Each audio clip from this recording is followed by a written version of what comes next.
নিয়মিত সাদা স্রাব যায়। নামাজের জন্য আলাদা কাপড় ব্যবহার করি, প্রত্যেকবার নামাজের সময় সাদা স্রাব কাপড়ে লেগে থাকে, প্রতিবার নতুন করে আরেকটা কাপড় নেওয়া সম্ভব নয়।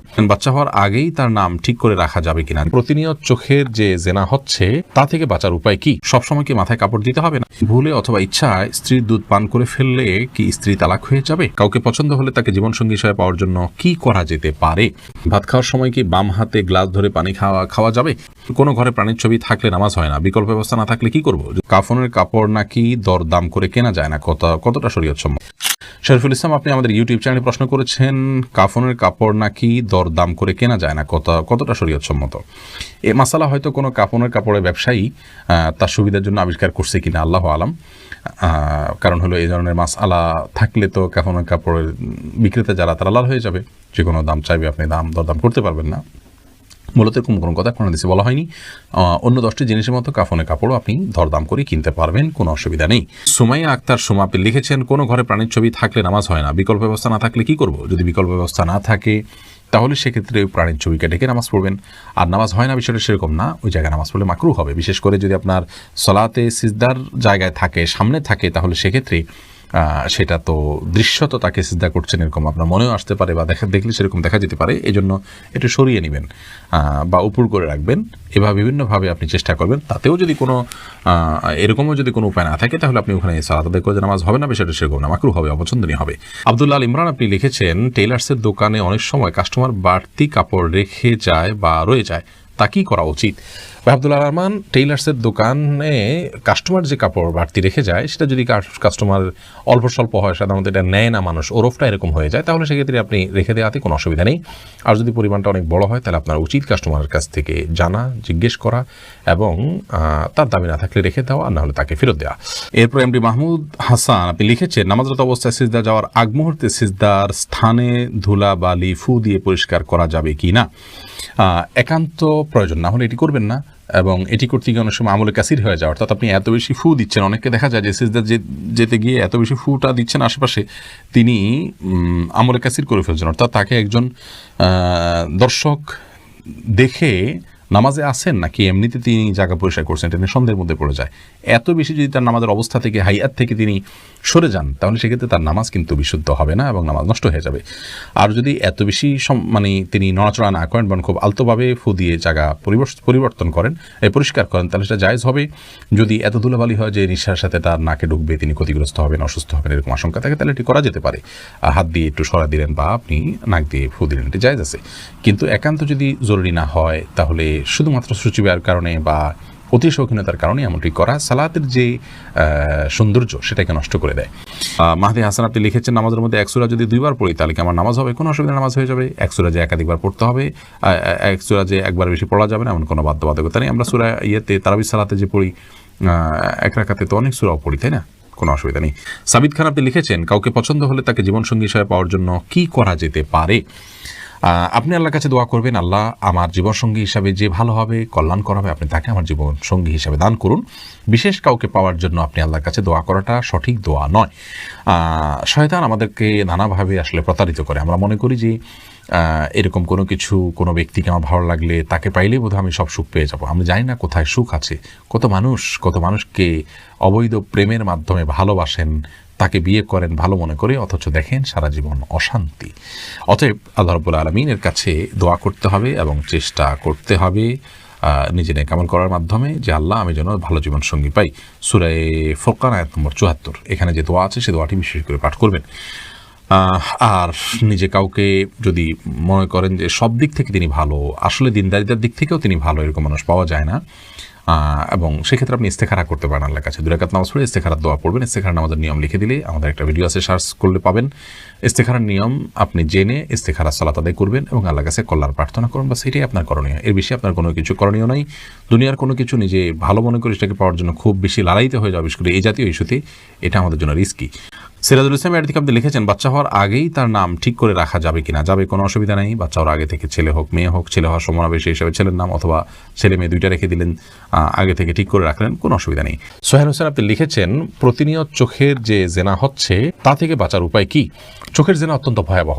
আমি প্রথমে আপনাকে সাধুবাদ জানাই যে আপনি এই ভয়াবহতা আঁচ করতে পেরে এখান থেকে বাঁচার চেষ্টা করছেন। আজকাল অনেক মুসলিম আমরা এ থেকে বাঁচার প্রচেষ্টাটুকু পর্যন্ত আমরা করছি না। আল্লাহ তাআলা আমাদেরকে মাফ করুন। চোখের জেনা থেকে বাঁচার জন্য আমাদের যে কাজগুলো করতে হবে তার মধ্যে থেকে সবচেয়ে গুরুত্বপূর্ণ কাজ হলো চোখের জেনা যে জায়গাগুলোতে হয় সেই জায়গাগুলো অ্যাভয়েড করতে হবে। ধরুন ফেসবুকে আপনার যে আইডিগুলো থেকে এই ধরনের জিনিস আছে সেই আইডিগুলো আনফলো করতে হবে, সেগুলো থেকে সকল পোস্ট যেন না দেখেন সেজন্য হেড অল পোস্ট করে রাখতে হবে, এবং যারা বোঝেন তাদের সহায়তা নিতে পারেন।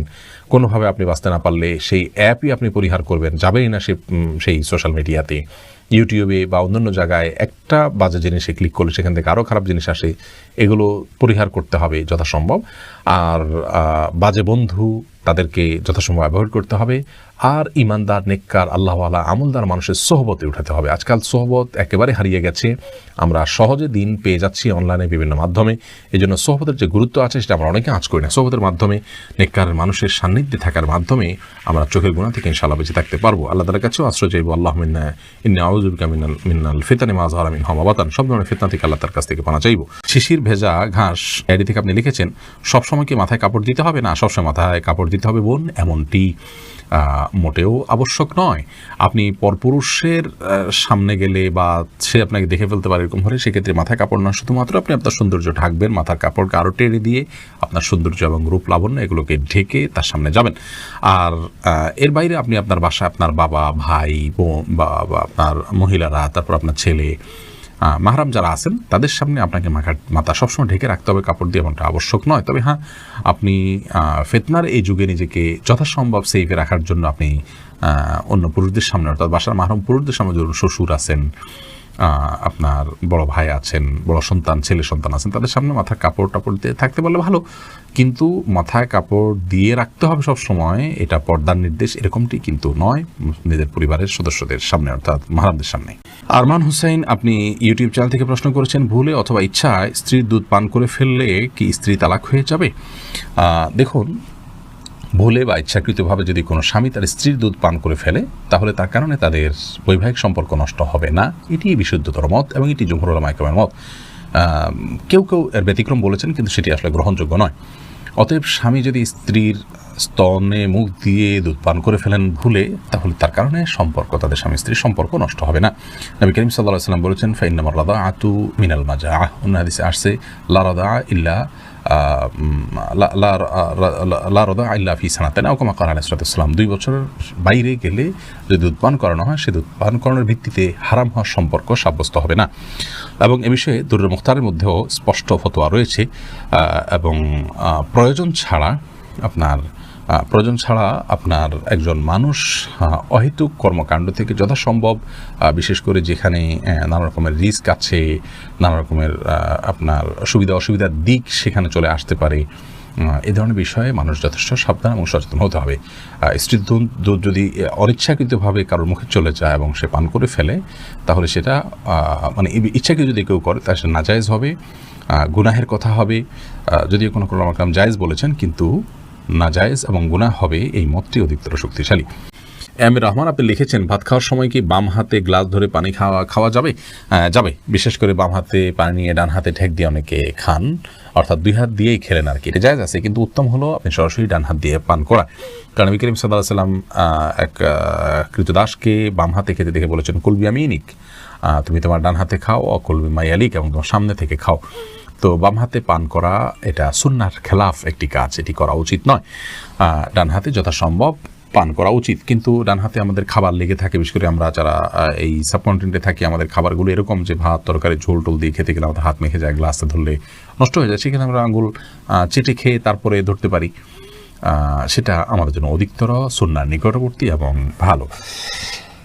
কিন্তু যদি কেউ বাম হাতে খেয়ে ডান হাত দিয়ে ঠেক দেন তাহলে সেটাকেও আপনি আপনার ভুল বলবেন বা গুনাহ হয়েছে এরকম বলার কোনো সুযোগ নেই, সেটাও করা যেতে পারে। অনেক ওলামা একরাম সেই পরামর্শ দিয়ে থাকেন। এরপরে নাজিফা নুজহাত বোন, আপনি জানতে চেয়েছেন নিয়মিত সাদা স্রাব যায়, নামাজের জন্য আলাদা কাপড় ব্যবহার করি, প্রত্যেকবার নামাজের সময় সাদা স্রাব কাপড়ে লেগে থাকে, প্রতিবার নতুন করে আরেকটা কাপড় নেওয়া সম্ভব নয়,